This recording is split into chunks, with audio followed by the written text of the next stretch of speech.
எரேமியாவின் தீர்க்க தரிசன புஸ்தகம் 31ஆம் அதிகாரத்தினுடைய 4வது வசனத்தை எல்லாரும் சேர்ந்து வாசிக்க போகிறோம். இஸ்ரவேல் என்னும் கன்னிகையே, மறுபடியும் உன்னை கட்டுவிப்பேன், நீ கட்டப்படுவாய். மறுபடியும் நீ மேள வாத்தியத்தோடும் ஆடல் பாடல் செய்கிறவர்கள் களிப்புள்ள கூட்டத்தோடும் புறப்படுவாய். அடுத்த வசனத்தை கூட வாசிக்கலாம்.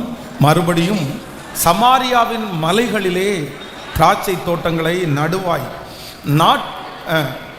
நாட்டுகிறவர்கள் அவைகளை நாட்டி அதன் பலனை அனுபவிப்பார்கள். இன்னொரு விஷயம் கூட 4வது 5வது வசனத்தை வாசிக்கலாம். இஸ்ரவேல் என்னும் கன்னிகையே, மறுபடியும் உன்னை கட்டுவிப்பேன், நீ கட்டப்படுவாய். மறுபடியும் நீ மேள வாத்தியத்தோடும் ஆடல் பாடல் செய்கிறவருடைய களிப்புள்ள கூட்டத்தோடும் புறப்படுவாய். மறுபடியும் சமாரியாவின் மலைகளிலே திராட்சை தோட்டங்களை நட்டுவாய். அவைகளை நாட்டி அதன் பலனை அனுபவிப்பார்கள். கர்த்தருடைய பிள்ளைகளே, ஆண்டவர் இஸ்ரவேல் ஜனங்களை பார்த்து சொல்லுகிற இந்த ஒரு வார்த்தை திரும்ப திரும்ப ஆண்டவர் என்னுடைய இருதயத்திலேயே கர்த்தர் வைத்தார். இன்றைக்கு உள்ள செய்தி யாருக்காக ஆண்டவர் பேசுகிறார் அப்படின்னு தெரியல. ஆனால் இந்த செய்தியில் பல விசை நான் பிரசங்கம் பண்ணினேன். பல விசை என்னுடைய இருதயத்திலே என்னை ஆறுதல் படுத்தின ஒரு வார்த்தையை ஆண்டவர் இந்த இடத்திலே என்னை பேசும்படியாய் கர்த்தர் அனுப்பினார். இஸ்ரவேல் என்னும் கன்னிகையே, மறுபடியும் உன்னை கட்டுவிப்பேன், நீ கட்டப்படுவாய். இஸ்ரவேல் என்னும் கன்னிகையே, மறுபடியும் உன்னை கட்டுவிப்பேன், நீ கட்டப்படுவாய். அப்போ ஆண்டவருடைய பிள்ளைகளுக்கு கர்த்தர் என்ன வாக்கு கொடுக்கிறார் என்று சொன்னால், மறுபடியும் உன்னை கட்டுவிப்பேன். வேதத்திலே நிறைய வார்த்தைகள் நமக்கு இருக்கிறது, ஆசீர்வாதமான வார்த்தைகள். நான் உன்னை நடத்துவேன், நான் உன் கூட வருவேன், நான் உன்னை ஆசீர்வதிப்பேன், நான் உன்னை திரும்ப கொண்டு வருவேன், நான் உன்னை சொன்னதை செய்யும் அளவும் கைவிடுவதில்லை. இப்படியே ஆண்டவர் வேதத்தில் நிறைய நமக்கு வாக்கு கொடுத்திருக்கிறார். நிறைய வாக்கு தத்தங்களை கர்த்தர் வைத்திருக்கிறார். பயப்படாத, நான் உனக்கு ஒரு திறந்த வாசலை வைப்பேன், இப்படியெல்லாம் கர்த்தர் தந்திருக்கிறார். ஆனால் இந்த உலகத்திலே எந்த மனிதர்களும் சொல்ல முடியாத ஒரு வார்த்தை என்ன அப்படின்னு சொன்னால், நான் உன்னை மறுபடியும் கட்டுவிப்பேன். இந்த மறுபடியும் என்கிற இந்த வார்த்தை உலகத்திலே இருக்கிற மனிதர்கள் பயன்படுத்துகிறார்கள். மறுபடியும் அதை திருப்பிடலாமா, இதை ரீசைக்கிள் பண்ணிடலாமா, இதை வேற ஒரு பொருளாக மாற்றிடலாமா. ஆனால் இதை எவ்வளோ தூரம் சொல்ல முடியும் அப்படின்னு சொன்னால், ஒரு குறிப்பிட்ட லெவலில், ஒரு குறிப்பிட்ட அளவில் மறுபடியும் என்கிற வார்த்தையை அவர்கள் சொல்ல முடியும். ஆனால் உலகத்தில் இருக்கிற மனிதர்கள் இந்த மறுபடியும் என்கிற வார்த்தையை சொன்னாலும் அவங்க எப்படி சொல்ல முடியும் அப்படின்னு சொன்னால், திரும்ப இதை மாற்ற முடியும், திரும்ப இதை செய்ய முடியும், திரும்ப இதை உருவாக்க முடியும். ஆனால் எப்படி உருவாக்க முடியாது அப்படின்னு சொன்னால், முன்னாடி இருந்தது மாதிரியோ, முன்னாடி செஞ்சது மாதிரியோ. இப்போ பொதுவாக இந்த உலகத்தில் ஒரு பிளாஸ்டிக் இருக்குன்னு வச்சுங்களேன், ஒரு டப்பா ஒன்று இருக்குது, இல்லை ஒரு மக்கு ஒன்று இருக்குது அப்படின்னு சொன்னால், இந்த பிளாஸ்டிக் எத்தனை நாள் பிரயோஜனப்படும் அப்படின்னு சொன்னால், இதற்கு பிளாஸ்டிக்கு நிறைய அழிவில்லை. நீங்கள் மண்ணில் போட்டால் கூட இந்த பிளாஸ்டிக் நிறைய மண்ணோடு மண்ணாய் மக்காது. இந்த பிளாஸ்டிக் பொருளை எல்லாம் இப்போ மக்காததுனால நம்முடைய கவர்மெண்ட் என்ன பண்ணுச்சுன்னா, மக்கும் குப்பை மட்கா குப்பை அப்படின்னு தனித்தனியாக பிரித்து, இப்போ இந்த பிளாஸ்டிக் பொருளை தனியாக கொடுத்தீங்கன்னா அது ரீசைக்கிள் போகும், தனியான ஒரு இடத்துல போய் அந்த பிளாஸ்டிக்கை உருக்கி.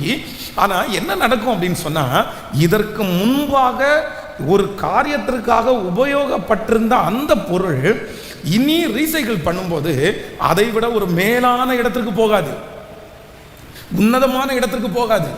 மறுபடியும் அது திருப்ப கட்டப்படும் போது அதை விட குவாலிட்டி கம்மியான, அதை விட இதுக்கு முன்னாடி இருந்த நிலைமையை விட வித்தியாசமான ஒரு இடத்திற்கு நாளுக்கு நாள் பார்த்தீங்க அப்படின்னா அப்படியே கழிவு வந்துட்டே இருக்கும்.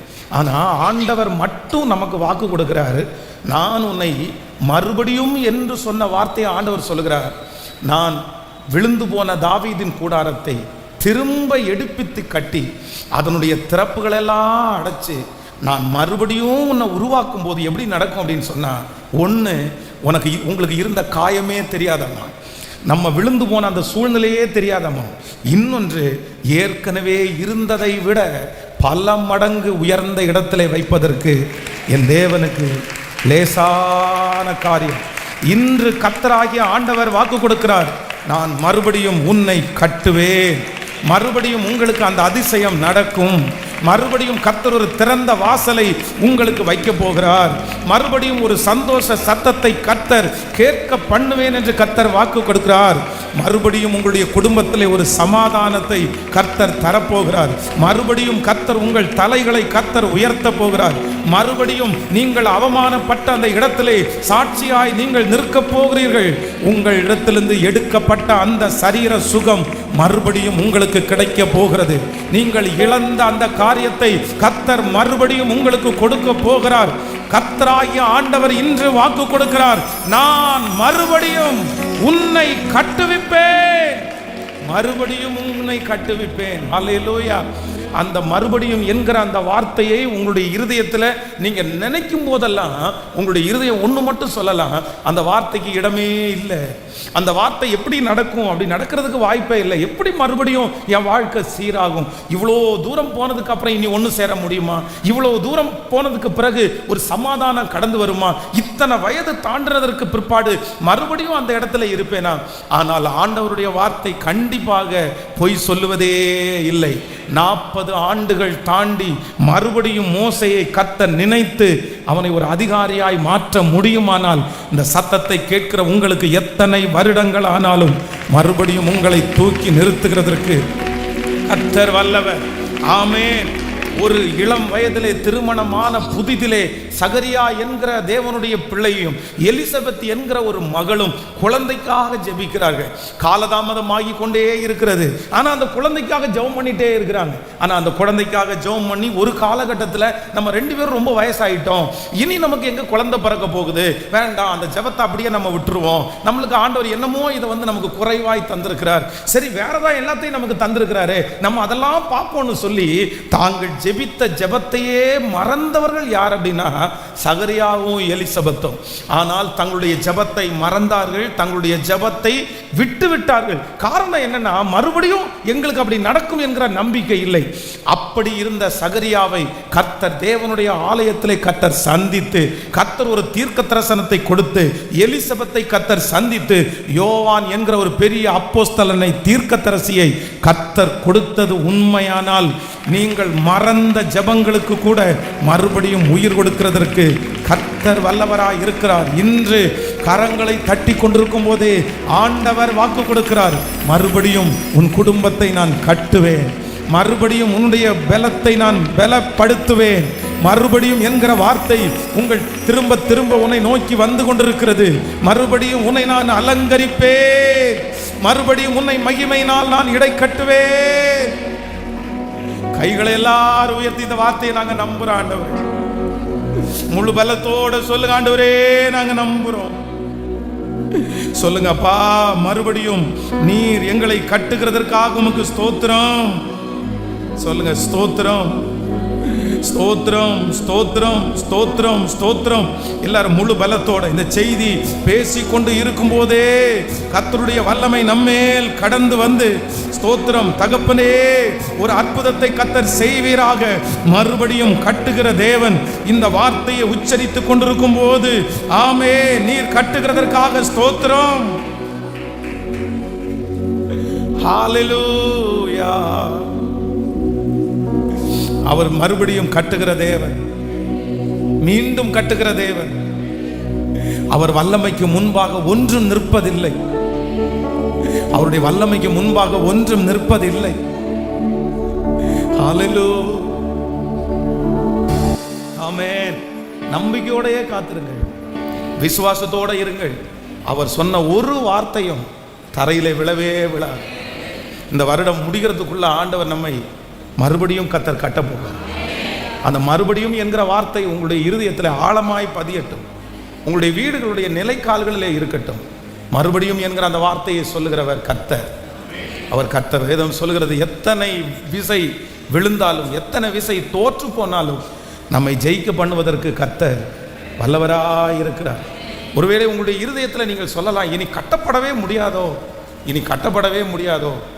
அந்த வார்த்தைக்கு வேல்யூ என் வாழ்க்கையில் இல்லை பாஸ்டர், எப்படி எப்படி என்கிற ஒரு பெரிய கேள்விக்குறியே இருக்கலாம்.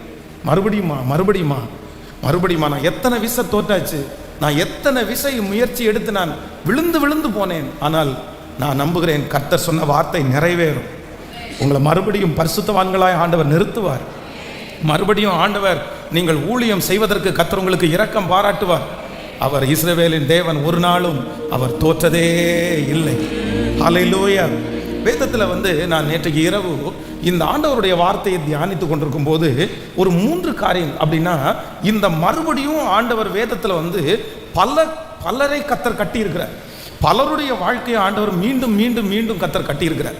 இஸ்ரவேல் ஜனங்களுடைய வாழ்க்கை கர்த்தர் ஒரு டைம் கிடையாது, கர்த்தர் பல டைம் கர்த்தர் கட்டினார். ஆனால் இவர் ஆண்டவர் கட்டுறதுக்கு இந்த ஜனங்களுக்குள்ளே இருந்த ஒரு 3 குணாதிசயங்கள் எனக்கு ரொம்ப ஆச்சரியமாக இருந்துச்சு. அப்படின்னா நம்ம கற்றுக்கொள்ள வேண்டியது ஒன்று, கர்த்தர் 3 விதத்திலே நம்மை மறுபடியும் கர்த்தர் கட்டுகிறார். அப்படின்னா 3 விதமான நபர்களுக்கு ஆண்டவர் மறுபடியும் கட்டுகிறார்னு வச்சுங்களேன். நம்பர் 1, முதலாவதாக ஒரு வசனத்தை வாசிக்கலாம். நீங்கள் நியாயாதிபதிகளின் புஸ்தகம் 10வது அதிகாரத்தினுடைய 6வது வசனத்தையும் 13வது அதிகாரத்தினுடைய 1வது வசனத்தையும் வாசிக்க போகிறோம். நியாயாதிபதிகள் 10வது அதிகாரம் 6வது வசனம். இஸ்ரவேல் புத்திரர் மறுபடியும் கர்த்தரின் பார்வைக்கு பொல்லாப்பானதை செய்து கர்த்தரை சேவியாமல் அவரை விட்டு போய் பாகால்களையும் அஸ்தரோத்தையும் சீரியாவின் தேவர்களையும் சீதோனின் தேவர்களையும் மோவாவின் தேவர்களையும் அம்மோன் புத்திரரின் தேவர்களையும் பெலிஸ்தியர்களையும் தேவர்களையும் சேவித்தார்கள். அடுத்த வசனத்தை வாசிக்கலாம். அப்பொழுது கர்த்தர் இஸ்ரவேல் மேல் கோபம் உண்டு அவர்களை பெலிஸ்தியரின் கைக்கும் அம்மோன் புத்திரன் கையிலையும் விற்று போட்டார். அடுத்த வசனம். அவர்கள் அந்த வருஷம் முதற்கொண்டு 18 வருஷமாய் யோர்தானுக்கு அப்பாலே கீலேயாத்தில் உள்ள எமோரியரின் தேசத்தில் இருக்கிற இஸ்ரவேல் புத்திரர் எல்லாம் நெருக்கி ஒடுக்கினார்கள்.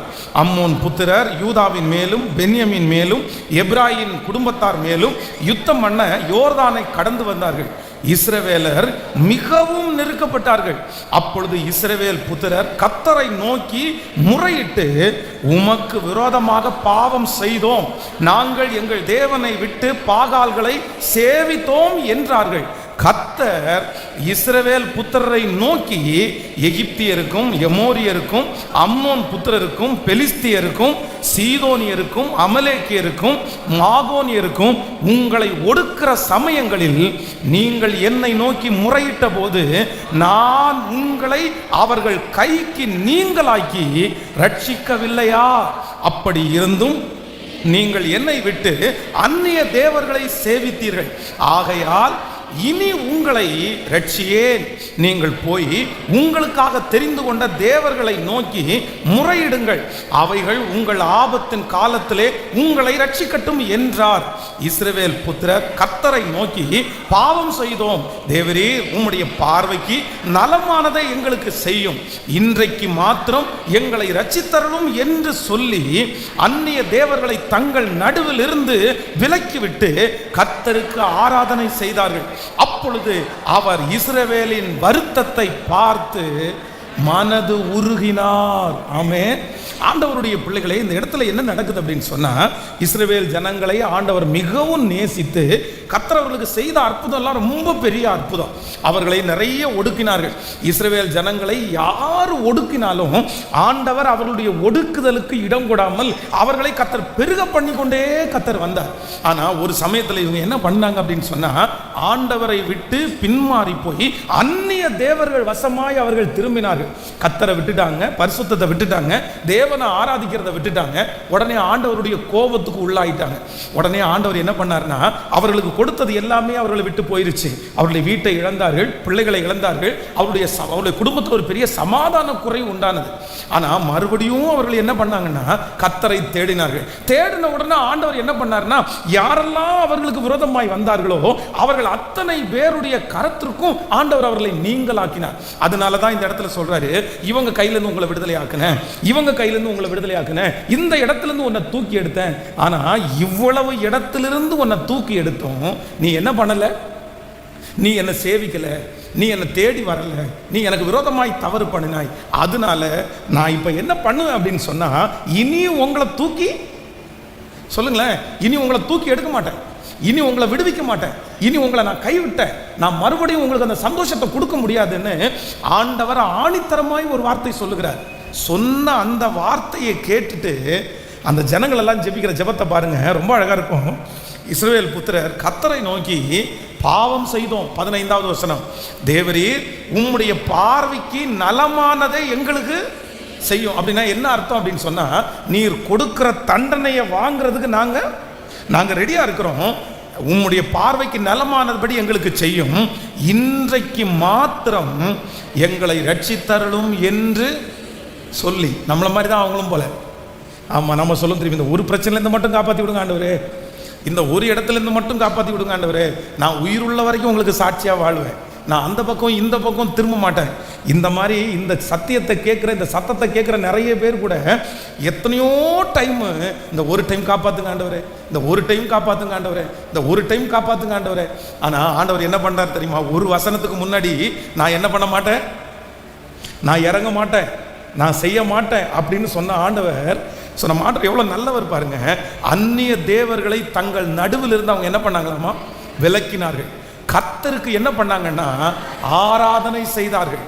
அப்பொழுது அவர் இஸ்ரவேலின் வருத்தத்தை பார்த்து மனது உருகினார். நான் ஒவ்வொருத்தருக்கும் சொல்றேன், நான் அடிக்கடி தம்பிகளுக்கும் தங்கச்சிகளுக்கும் சொல்றேன், உன்னுடைய வாழ்க்கையில சில நேரத்திலே இடர்கள் வருவது, இடர்கள் வராமல் இருப்பது கூடாத காரியம். அப்படின்னா சில தப்பு நடக்காம இருக்கிறதுன்றது அது கூடாத காரியம். இந்த உலகத்தில் இருக்கிற மனிதர்களாய் பிறக்கிறவர்கள் சில நேரத்தில் தவறி விடுகிறார்கள். ஆனால் நம்ம தவறு செய்தோற்றோன்ற அந்த வருத்தம் நம்மளை விட்டு என்னைக்கு போகுதோ அன்னையிலிருந்து கண்டிப்பாக நம்மளை தூக்கி எடுக்கவே முடியாது. சிலர் அவ்வளவு தவறு பண்ணிட்டு, அத்தனை தப்பு மேலே தப்பு பண்ணிட்டு, நான் என்ன பண்ணினேன், நான் என்ன செஞ்சேன், அதை நிறைய பேர் நிரூபிப்பாங்க. நீங்கள் இப்படி பண்ணதுனால தான் நான் இப்படி பண்ணேன், நீங்கள் கோவப்பட்டீங்க, நான் கோவப்பட்டேன், நீங்கள் திட்டுனீங்க, நான் திட்டுனேன். ஆனால் ஆண்டவருடைய பிள்ளைகளை ஒன்று நீங்கள் நினைத்து கொள்ளுங்கள், ஆண்டவர் உங்களை எப்போ தூக்கி எடுப்பார் அப்படின்னு சொன்னால், உங்களுக்குள்ள என்ன வேணும் அப்படின்னு சொன்னால் அந்த வருத்தம். நம்பர் 1, முதலாவதாக ஆண்டவர் மறுபடியும் இவருடைய வருத்தத்தை பார்த்து மனதுருகி அவர் மீண்டும் கட்டுகிறதற்கு முதல் காரியம் என்ன அப்படின்னு சொன்னார், இன்னும் அவர்கள் ஆண்டவரே தேடினார்கள். கைகளை அசைத்து ஒரு ஹல்லேலூயா சொல்லுங்க. ஆண்டவர் உங்களை மறுபடியும் கட்டுவார், மறுபடியும் ஆண்டவர் உங்களை மன்னிப்பார், ஆண்டவர் மறுபடியும் பழைய மகிமையை கர்த்தர் உங்களுக்கு தருவார். எப்போ தெரியுமா? ஆண்டவர் கோபத்தில் ஆண்டவர் நம்மளை திட்டினா கூட, ஆண்டவரே நாங்கள் வேறு யாரிடத்தில் போவோம், எங்களை மறுபடியும் கட்டுகிறவர் நீர் ஒருவர், எங்களை மறுபடியும் மன்னிக்கிறவர் நீர் ஒருவர். இந்த ஒரு விசை மாத்திரம் எங்களுக்கு உதவும். நாங்கள் அந்நிய தேவர்களை விட்டு விடுகிறோம், நாங்கள் பாவத்தை விட்டு விடுகிறோம், அசுத்தத்தை விட்டு விடுகிறோம் என்று நீங்க ஆண்டவரை தேடுவீர்களே, ஆனால் கர்த்தர் மறுபடியும் கட்டுவதற்கு கர்த்தர் வல்லவராயிருக்கிறார். அல்லேலூயா.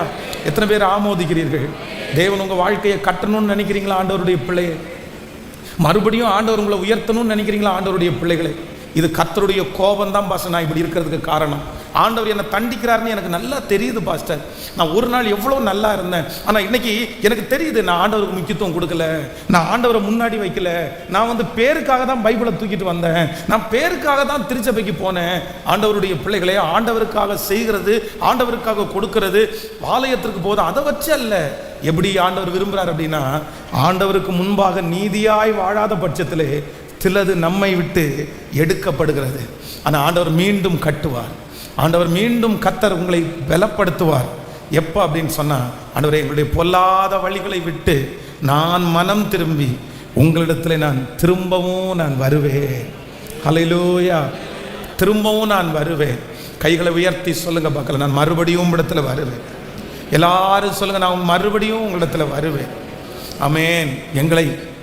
எங்களை வழி நடத்தின ஆண்டவரே, நாங்கள் வழி பின்பற்றி போன ஆண்டவர், உங்களை விட்டு நாங்கள் வழி மாறி போன எல்லா பாதைகளை விட்டு, எல்லா விக்கிரகங்களையும் விட்டு நாங்கள் மனம் திரும்பி உங்களிடத்தில் வருகிறோம். இப்போ ஜெபம் பண்ணுறவங்க ஜெபம் பண்ணுங்க. உங்கள் பிள்ளைகள் அந்த பொல்லாத வழியை விட்டு வந்தா கர்த்தர் அவர்களுக்கு இரக்கம் செய்கிறதற்கு வல்லவராயிருக்கிறார்.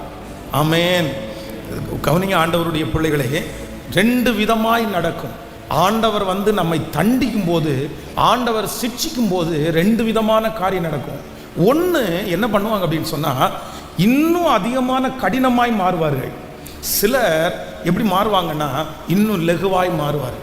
நம்ம வளர்த்துற பிள்ளைகளே பாருங்க, நம்ம கண்டிக்கும் போது சில பிள்ளைகள் நீங்கள் கண்டிக்க எப்படி மாறுவாங்க சொல்லுங்களேன். திட்ட நிறைய பேர் அவங்க ரொம்ப வித்தியாசமாக மாறிடுவாங்க. அப்படி வேதம் ஆண்டவராகிய இயேசு கிறிஸ்து வந்து கடைசி இந்த 666 முத்திரை பொதிக்கப்படுது பாருங்களேன். ஜனங்களுக்கு ஒரு பெரிய பெரிய உபத்திரவ காலம் வருமாமா. அந்த உபத்திரவ காலத்தில் அவங்க ஆண்டவரை நோக்கி ஜெபம் பண்ணுவாங்க. ஆனால் அவ்வளவு சீக்கிரமாக அந்த அற்புதம் நடக்காது. சத்துரு அவன் கொஞ்ச காலம் இருக்கிறதுனால அந்த உபத்திரவ காலத்தில் அவங்கள ரொம்ப பாதிப்புள்ளாக்க பண்ணுவாங்க. ஆனால் இவங்க நிறைய பேர் கர்த்தரை தேடாம ஆண்டவரை என்ன பண்ணுவாங்களாமா, தூசிப்பார்களாமா, கர்த்தரை தூசிப்பார்களாமா. சிலர் தங்களுடைய வாழ்க்கையிலே நெருக்கம் வரும்போது ஆண்டவரை தூசிக்கிறாங்க. சிலர் தங்களுடைய வாழ்க்கையில் நெருக்கம் வரும்போது ஆண்டவரிடத்தில் மன்னிப்பு கேட்குறாங்க. நீங்கள் எந்த கூட்டத்தில் இருக்கிறீங்க? நீங்கள் எந்த கூட்டத்தில் இருக்கிறீங்க? சிலர் யாராவது ஆண்டவர் பண்ணிட்டாரா, நான் என்ன பண்ணினேன், இவ்வளோ திருத்தனம் பண்ணுறாங்க, இவ்வளோ மோசம் பண்ணுறாங்க, அவங்களெல்லாம் நல்லா வச்சுருக்கிறீங்க, அவன் எல்லாம் வாழ்கிறான், அவன் எல்லாம் நல்லா வச்சுருக்கிறான், அவன் எல்லாம் கார் வச்சுருக்கிறான், அவங்க எல்லாம் மங்களம் வச்சுருக்கிறான், எனக்கு பாருங்கள் சர்ச்சுன்னு தேடி போகிறேன், உங்களை தான் தேடி வரேன், எனக்கு இப்படி பண்ணிட்டு இருக்கிறீங்க. இல்லை, உங்கள் இருதயம் என்ன பண்ணக்கூடாதுன்னா, மீண்டும் கர்த்தர் உங்களை கட்டணும்னா உங்கள் இருதயம் கடினமாகக்கூடாது. உங்கள் இருதயம் கடினமாகக்கூடாது.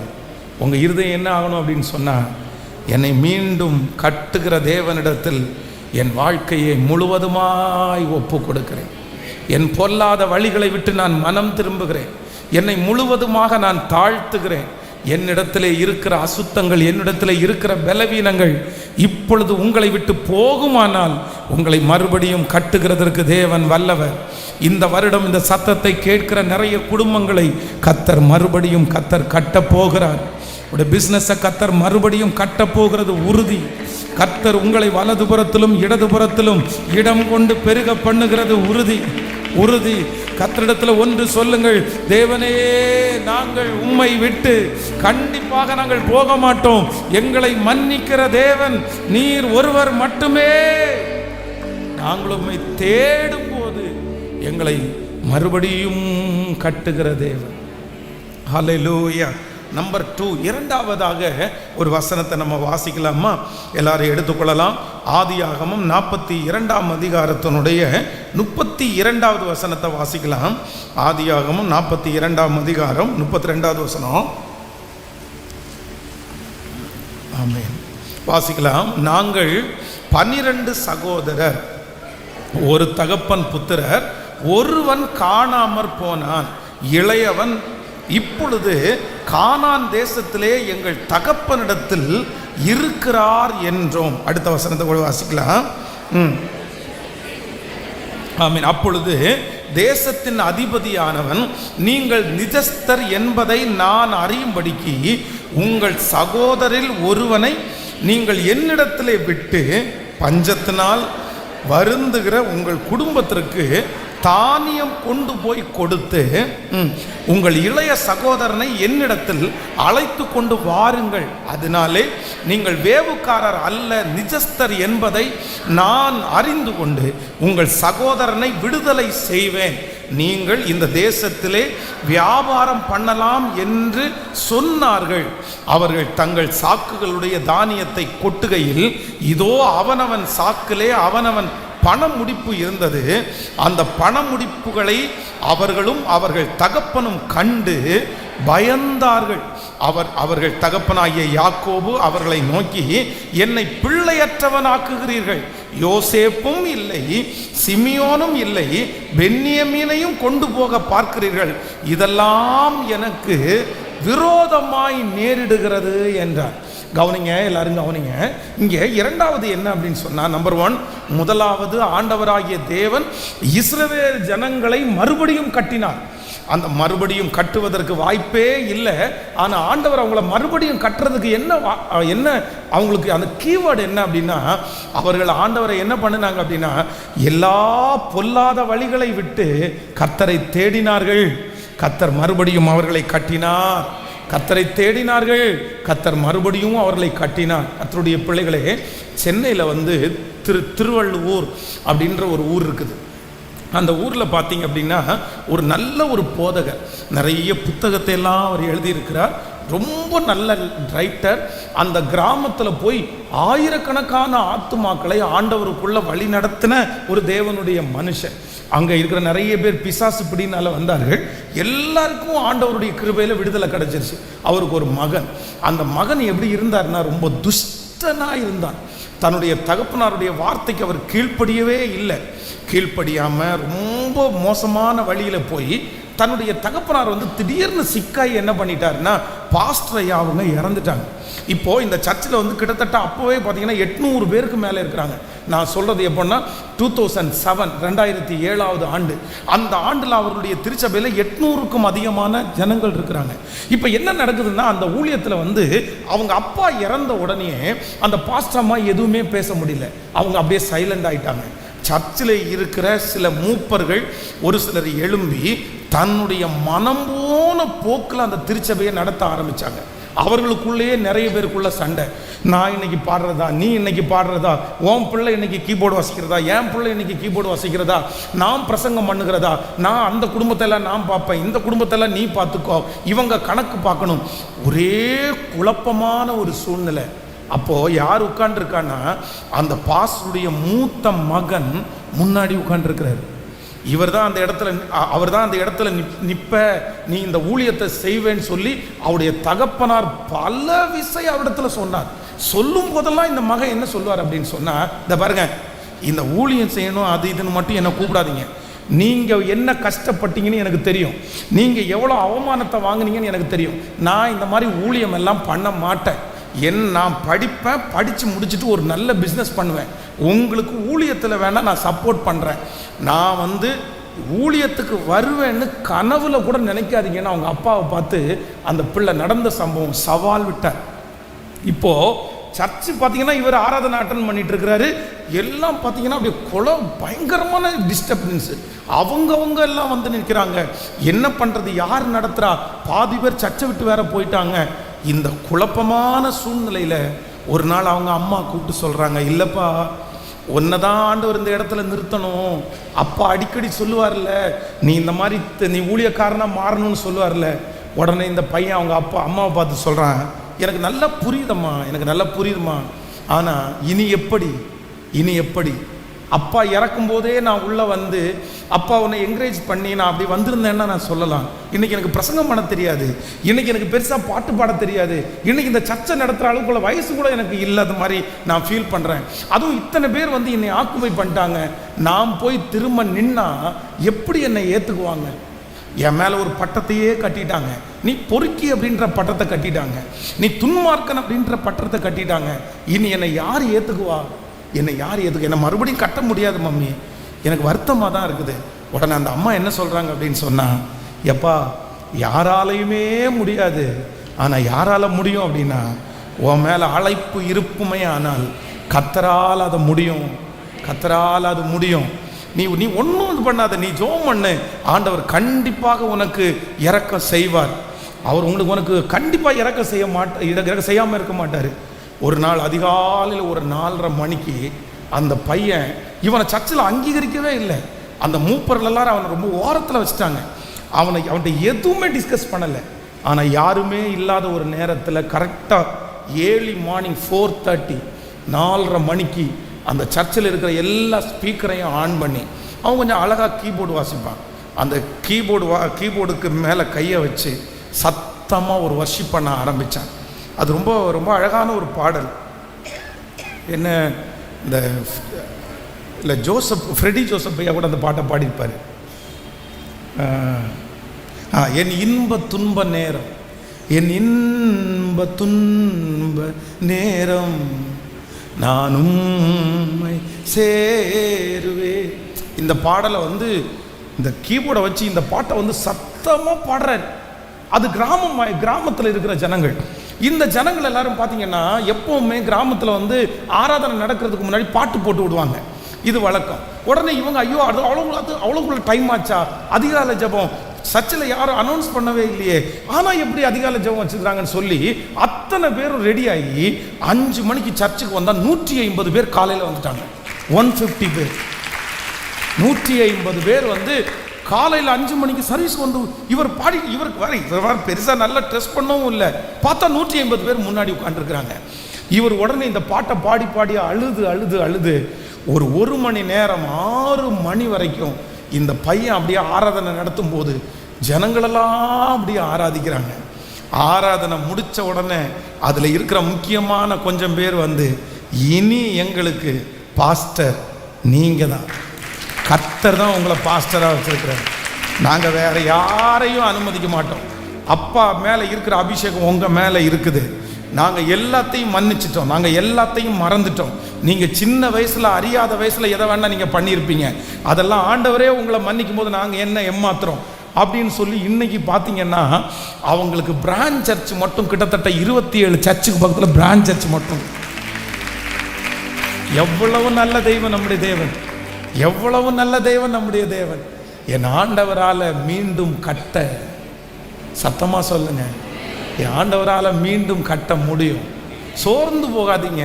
கர்த்தரை மட்டும் தன்னுடைய வழிகளெல்லாம் ஒப்பு கொடுத்து, ஆண்டவரே என்னை மன்னிச்சிருங்க ஆண்டவரேன்னு கர்த்தர் சமூகத்தில் கெஞ்சிருங்க. கர்த்தர் மீண்டும் கட்டுகிறவர். நம்பர் 2, இரண்டாவதாக இந்த வசனத்தில் நம்ம வாசித்தோம், யோசேப்பனுடைய சகோதரர்கள் எல்லாரும் சொல்லுகிற இந்த வார்த்தை என்னன்னா, அவனை பிடிச்சி வித்து போட்டாங்க. அவங்க வந்து யோசேப்புக்கு முன்னாடி நிற்கிறாங்க, அவங்க அப்பாவுக்கு முன்னாடி நிற்கிறாங்க, அவங்க ஒருத்தருக்கு ஒருத்தர் பேசிக்கிறாங்க. இவங்க 3 இடத்துலையும் நிற்கும் போது யோசேப்பை பற்றி அவங்கள்ட்ட கேட்டால் என்ன சொல்லுவாங்க அப்படின்னு சொன்னால், யோசேப்பா பீருண்டு போனேன். அவங்க அப்பாட்ட என்ன சொல்கிறாங்கன்னா, யோசேப்பு பீருண்டு போனேன்.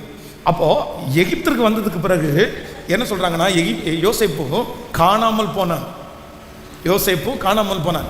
இப்படியே போகிற இடத்துலலாம் யோசேப்பை குறித்து ஒவ்வொன்றும் சொல்கிறாங்க. ஆனால் அவங்க ஒரு நேரம் கூட என் தம்பி திரும்பி வருவான், அவன் திரும்ப ஒரு நாள் வருவான், அவன் எங்கேயோ போயிருக்கிறான், அவனை கொண்டு வர முடியும்னு எந்த இடத்துலையும் சொல்லலை. திரும்பி வருவான் என்கிற நம்பிக்கை யாருக்குமே இல்லை. ஆனால் யோசேப்பனுடைய வாழ்க்கை கர்த்தர் மறுபடியும் கட்டினார். எப்படி கட்டினார் அப்படின்னு சொன்னா, வேதம் சொல்கிறது, அவனுக்குள்ளே இருந்த முயற்சியை பாருங்க. அந்த யோசேப்பு போராடினான். எப்படி போராடினான் அப்படின்னா, நம்பிக்கையோடு போராடினான். நம்பர் 2, இரண்டாவது, ஆண்டவர் உங்களை மறுபடியும் கர்த்தர் கட்டணும்னா நீங்க போராடுங்க, நீங்க செய்யுங்க. எப்படி செய்யுங்கன்னா, நம்பிக்கையோடு போராடுங்க. உங்களை சுற்றி இருக்கிறவர் பலர் சொல்லலாம், நீ மறந்துரு, நீ விட்டுருன்னு சொல்லலாம். ஆனால் கர்த்தர் இன்னைக்கு உங்கள் கையை பிடிச்சி சொல்கிறாரு, இல்லை, நிச்சயமாகவே முடிவு உண்டு, உன் நம்பிக்கை வீண் போகாது, உன்னை நான் மறுபடியும் கட்டுவேன், எல்லாம் போனாலும் நான் உன்னை கட்டுவேன், நீ 0க்கு வந்தாலும் நான் உன்னை கட்டுவேன், உன்னை மறுபடியும் தூக்குறதற்கு கர்த்தரால முடியும். ஆண்டவர் இன்றைக்கு தட்டி கொடுத்து சொல்றாரு, மகளே நீ பயப்படாதே, மகனே நீ பயப்படாதே, நான் உன்னை மறுபடியும் கட்டுவேன், நீ நம்பிக்கையோடு போராடு, உன் போராட்டத்தை நீ நிறுத்தாதே, உன் நம்பிக்கையை நீ இழக்காதே, உன் தைரியத்தை நீ இழக்காதே. கர்த்தராகிய ஆண்டவர் சொல்லுகிறார், இந்த சூழ்நிலையை பார்த்து மறுபடியும் என்னுடைய வாழ்க்கை கட்ட முடியாது என்கிற அவ நம்பிக்கையை தூக்கி போட்டு நம்பிக்கையோட போராடு, நம்பிக்கையோட ஜெபம் பண்ணுங்க, விசுவாசத்தோட ஜெபம் பண்ணுங்க. உன் பிள்ளையினுடைய வாழ்க்கையை, உங்க பிள்ளையினுடைய வாழ்க்கையை மறுபடியும் கட்டுகிற ஒரு தேவன் இருக்கிறார், மறுபடியும் அலங்கரிக்கிற ஒரு தேவன் இருக்கிறார். கர்த்தராகிய ஆண்டவர் இன்றைக்கு கர்த்தர் ஒருவரே வாக்கு கொடுக்கிறார், இல்லை, நான் மறுபடியும் கட்ட போகிறேன், நீ போராடு, நம்பிக்கையோட போராடு. ஹல்லேலூயா. இந்த யோசேப்பினிடத்தில் எனக்கு ரொம்ப பிடிச்சது என்ன அப்படின்னா, ஆண்டவர் அவனுடைய வாழ்க்கை மறுபடியும் கர்த்தர் கட்டினார், இடிந்து போன வாழ்க்கையை மறுபடியும் கட்டினார். காரணம் என்னன்னா, அவருக்குள்ள ஒரு பெரிய நம்பிக்கை இருந்துச்சு. எனக்கு கொடுத்துருக்கிற தரிசனம், எனக்கு ஆண்டவர் கொடுத்துருக்கிற வாக்கு ஒரு நாள் மாறவே மாறாது. கர்த்தர் தரிசனம் கொடுக்கும்போது, கர்த்தர் சொப்பனம் கொடுக்கும்போது, நீங்கள் சாதாரணமான நபர்கள், நீங்கள் எல்லாருமே ஒன்றுக்காக ஜெபம் பண்ணுங்க, எனக்குரிய தரிசனத்தை எனக்கு காமிங்க ஆண்டவரேன்னு ஜெபம் பண்ணுங்க. எனக்குரிய தரிசனத்தை வாலிப தம்பியை ஜெபம் பண்ணுங்க. ஆண்டவர் மேலே நீங்கள் ரொம்ப நெருக்கமாக இருந்தீங்கன்னா உங்கள் எதிர்கால வாழ்க்கையை கர்த்தர் உங்களுக்கு காண்பிப்பார், நிச்சயமாக ஆண்டவர் காமிப்பார். நான் பாருங்கள், ரொம்ப உடஞ்சி போய் சின்ன பையனாக ஜெபம் பண்ணிட்டு இருக்கும்போது ஆண்டவர் எனக்கு ஒரு தரிசனத்தை காமிக்கிறார். என்ன தரிசனத்தை கர்த்தர் காமிக்கிறார் அப்படின்னு சொன்னால், நான் இந்த மாதிரி மேடையில் நிற்கும் போது ஆயிரக்கணக்கான ஜனங்கள் எனக்கு கீழே, ஆண்டவர் ஆயிரக்கணக்கான ஜனங்களை எனக்கு முன்னாடி உட்கார வச்சிருக்கிறாரு. நான் பேசிட்டே இருக்கும்போது ஜனங்கள் எல்லாரும் அப்படியே கண்ணீர் விட்டு அழுறாங்க, நிறைய பேர் அப்படி அழுதுகிட்டே இருக்கிறாங்க. பின்னாடி எங்கள் அப்பா அம்மா 2 பேரும் உட்காந்து அவங்க அழுகிறது மாதிரி ஒரு தரிசனத்தை பார்த்தேன். ஆனால் அந்த தரிசனத்துக்கும் என் வாழ்க்கைக்கும் அப்போ சம்மந்தமே இல்லை. அன்னைக்கு நான் பார்த்த க்ரௌட் அவ்வளோ பெரிய கூட்டம், அவ்வளோ பெரிய ஜனங்கள். அதெல்லாம் எப்படி நடக்கும்னு தெரில. ஆனால் கர்த்தருடைய பிள்ளைகளே, ஒரு நாள் அவர் சொன்ன தரிசனத்தை அப்படியே நிறைவேறுகிறதை என் கண்களுக்கு முன்பாக நான் பார்த்தேன். திருநெல்வேலியில் ஒரு பெரிய பப்ளிக் மீட்டிங் நடக்குது, கிரவுண்டில் மீட்டிங். ஆயிரக்கணக்கான ஜனங்கள் அந்த இடத்துல கலந்து வந்திருக்கிறாங்க. நான் ஒரு பாட்டு பாடுறேன், தேவனே சேனைகளின் தேவனே, சேனைகளின் தேவனாகிய கர்த்தாவே, திருப்பி கொள்ளும் எங்களை, மறைக்காதிருமுகத்தை, ரட்சியும் ஜனத்தை, திரும்பி வாரும், வானத்திலிருந்து கண்ணோக்கி பாரும், இந்த திராட்சை செடியை விசாரித்தருளும். இந்த பாட்டை அந்த பப்ளிக் கன்வென்ஷனில் பாடிட்டே இருக்கும்போது பார்த்தீங்கன்னா அந்த க்ரௌடில் கிட்டத்தட்ட ஒரு 6000 பேருக்கு மேலே இருப்பாங்க. அத்தனை பேரும் அப்படியே அழுது இயேசுவே அப்படின்னு கூப்பிடுறாங்க. எதேர்ச்ச விதமாக எங்கள் அம்மா அப்பாவை நான் கொண்டு போய் ஊரில் விட வேண்டிய ஒரு சூழ்நிலை. சரி, இந்த மீட்டிங்கை முடிச்சுட்டு நான் அவங்கள கொண்டு விட்டுறேன்னு சொல்லி அந்த மீட்டிங்கில் அவங்க கலந்துக்கிறாங்க. பின்னாடி 2 பேரும் உட்காந்து ஆனந்த கண்ணீர் வடிக்கிறத பார்த்து, அப்போது தரிசனங்கள் ஒரு நாளும் பொய்யாய் போகவே போகாது. ஆண்டவருடைய பிள்ளைகளே, உங்களை ஆலமரமாக்குவேன்னு சொன்னார்ல, உங்களை கண்மலையின் மேல் இருக்கிற இடத்துல உன்னை கொண்டு போய் வைப்பேன்னு சொன்னார்ல, கர்த்தர் உயர்ந்த ஸ்தானத்தில் உங்களை வைப்பேன்னு வாக்கு கொடுத்தார்ல. இன்னைக்கு ஒருவேளை அஸ்திவாரம் வரைக்கும் ஒருவேளை நிர்மூலமாய் இருக்கலாம். நீதிமான் சொல்லுகிற வார்த்தை, அஸ்திவாரங்களும் நிர்மூலமாகிறதே, நீதிமான் என்ன செய்வான்? சிலருடைய மேலே இருக்கிற கட்டடம் மட்டும் இல்லை, அஸ்திவாரம் வரைக்கும் நிர்மூலமாயிருக்கலாம். ஆனால் அஸ்திவாரம் வரைக்கும் நிர்மூலமானாலும் என் தேவன் சொல்லுகிறார், உன் நம்பிக்கையை இழந்து விடாதே, உன் விசுவாசத்தை இழந்து விடாதே, உன் போராட்டத்தை இழந்து விடாதே. நீ போராடு, நீ போராடு. நீர் என்னை ஆசீர்வதித்தாலே ஒழிய நான் உம்மை போக விடுவது இல்லை என்று கர்த்தர் சொன்ன வார்த்தையை நிறைவேற்றினாரே. நடக்கும், நடக்கும், நிச்சயம் நடக்கும், நிச்சயம் நடக்கும். சுற்றி உள்ள கண்கள் அதை பார்க்கும். ஆமே. நம்பர் 3, மூன்றாவதாக ஒரு தேவனுடைய பிள்ளையினுடைய வாழ்க்கையில கர்த்தர் எப்படி ஒரு வாழ்க்கையை கட்டுறார் அப்படின்னா, வாசிக்கலாம். யாத்திராகமம் 3ஆம் அதிகாரம் 10வது வசனத்தை வாசிக்கலாமா? யாத்திராகமம் 3ஆம் அதிகாரம் 10வது வசனம், நீ இஸ்ரவேல் புத்திரராகிய என் ஜனத்தை எகிப்திலிருந்து அழைத்து வரும்படி உன்னை பார்வோனிடத்திற்கு அனுப்புவேன், வா என்றார். அப்பொழுது மோசே தேவனை நோக்கி, பார்வோனிடத்திற்கு போகவும் இஸ்ரவேல் புத்திரரிலிருந்து எகிப்திலிருந்து அழைத்து வரவும் நான் எம்மாத்திரம்? அதற்கு அவர், நான் உன்னோடே இருப்பேன். நீ ஜனத்தை எகிப்திலிருந்து அழைத்து வந்தபின் நீங்கள் இந்த மலையில் தேவனுக்கு ஆராதனை செய்வீர்கள். நான் உன்னை அனுப்பினேன் என்பதற்கு இதுவே அடையாளம் என்றார்.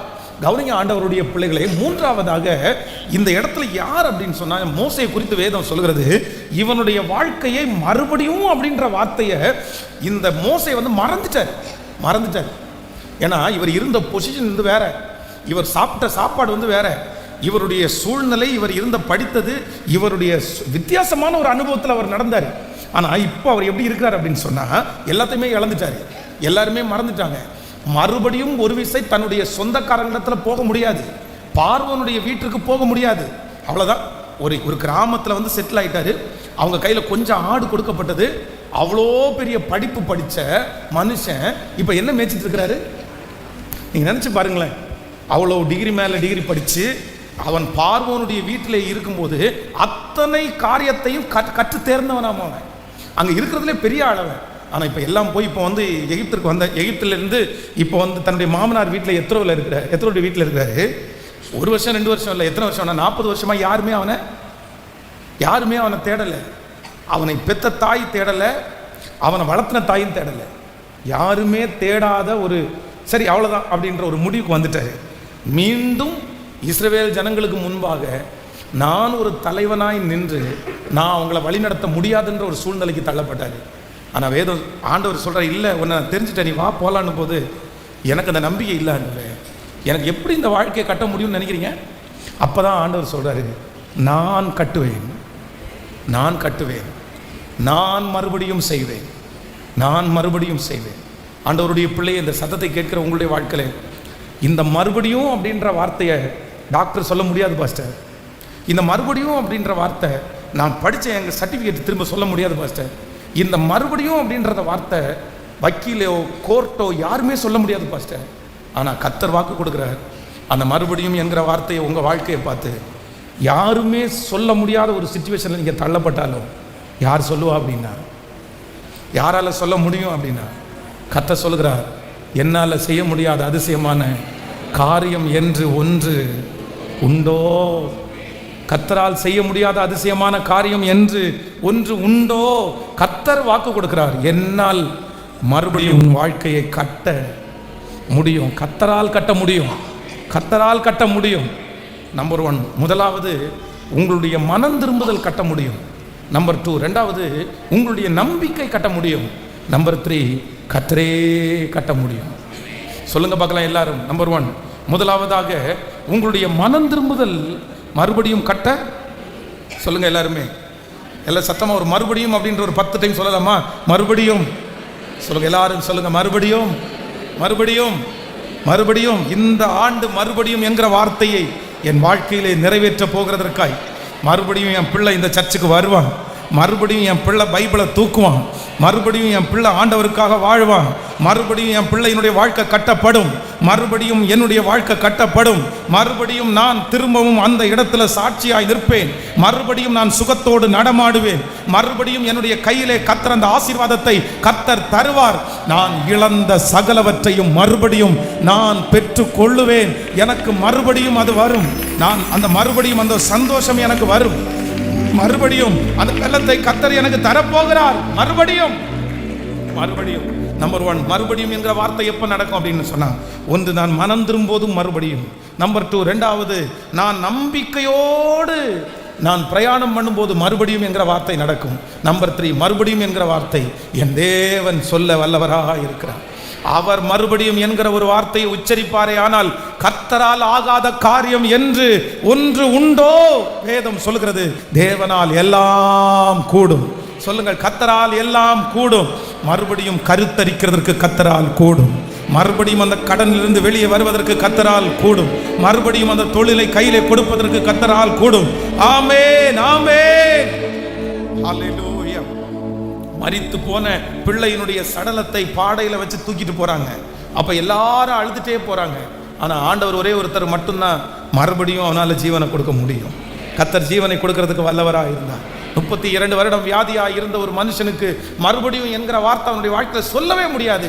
அவனுடைய சொந்தங்கள், நண்பர்கள், அவனை பெற்றவர்கள் எல்லாரும் திரும்ப நீ என்ன திரும்ப அப்படின்ற வார்த்தையை எல்லாருமே அகைன் அப்படின்ற வார்த்தை அவனுக்கு சொல்லவே இல்லை.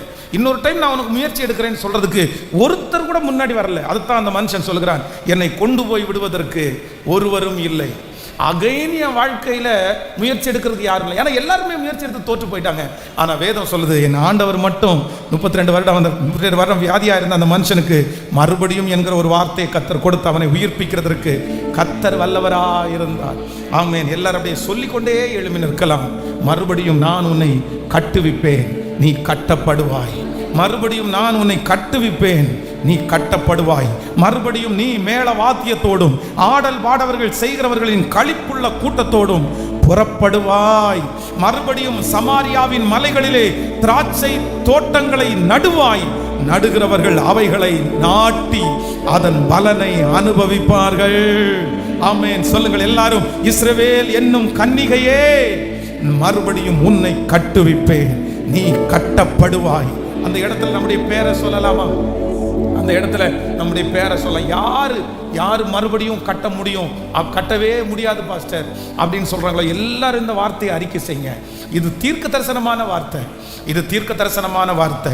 இந்த மாதம் முடிகிறதுக்குள்ள கர்த்தர் சகல நோய்களையும் உங்களை விட்டு மாற்ற போறார். ஆமென்.